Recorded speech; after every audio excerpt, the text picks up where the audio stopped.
So this is the summary page. I've given you to practice chord 1, 4, and 5, 7 in minor keys.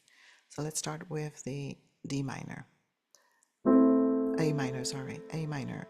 A, C, E, picture of a hand where to push. Chord 4, if A was 1, B would be 2, C would be 3, 4 is D minor.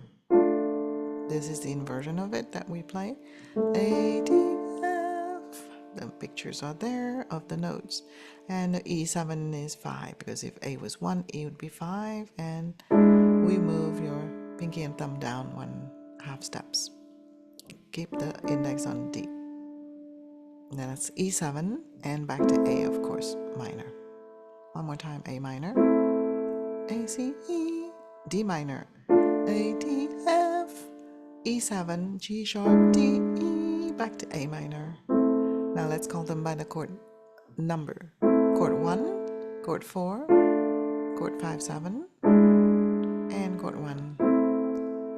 Similarly, you can also have chords in different keys. So let's try that D minor key in green there. So if you were in D minor, D would be in a root position like this, or I could play it down here. D minor, D, F, A. Chord 4 in D minor would therefore be D, E, F, G. G minor, and G minor has a black key. You could see that by looking at the notes. The B is flat. The notes are written in bass clef. So not B, but B flat. D, G, B flat. And the chord 5, 7 is A7.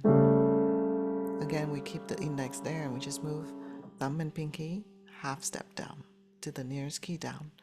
So they're basically switching white for black, black for white keys. That's your A7. The name is there. And you can see in the notes that C at the bottom is being sharped. So not C, but C sharp. And one more time, D minor, chord 1, G minor with the black key, the thumb on the black key, chord 4, A7, and back to D minor. So why are the chords written this way? Because most often in a song, let's say your song is in A minor, there will be some section in a song that moves, modulate into chord 4, A, B, C, D. D is 4.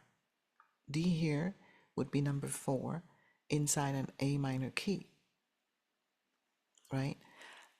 Sometimes in the A minor key, you can also have a section that modulates to your chord 5.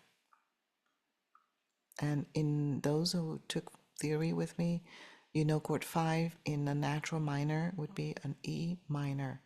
Chord 5 in the harmonic minor would be in an E major.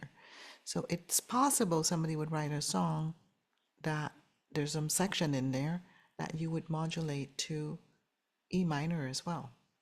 So you might as well practice this as a technique. That's why this summary is under your technique folder. If you wanted to practice chord 1, 4, and 5, 7 in E minor, there it is also. So E minor, or down here, rather for the left hand. I'm curling my fingers so you see the keys better. Don't play like me, just play normal like this, okay? And then if you were in E as 1, then number 4 would be E, F, G, A minor, because chord 4 is always minor. And we played it in this inversion, E, A, C. And then what is 5, 7 in E minor? It would be B7. How do we move? Thumb and pinky down 1/2 step. 1/2 step, 1/2 step. That is chord B7. Because chord 5, 7 is always, the name is always in your thumb once you find it by motion. One more time, E minor, chord 4, A minor, chord 5, 7, B7, and back to E minor. The reason why these 3 keys are in the same page is because they are closely related, and you might be in a song, in the same song, having a few bars that modulate from A minor, even though your song is basically in A minor, you might modulate from A minor to chord 5 section with its own chord 5, and you might modulate to a section that is in D minor, which is chord 4 in A minor, and D minor itself has its own chord 5. Okay, so we practice all of this as a preliminary technique so that you can tackle songs, which we will tackle next. You will see the examples of these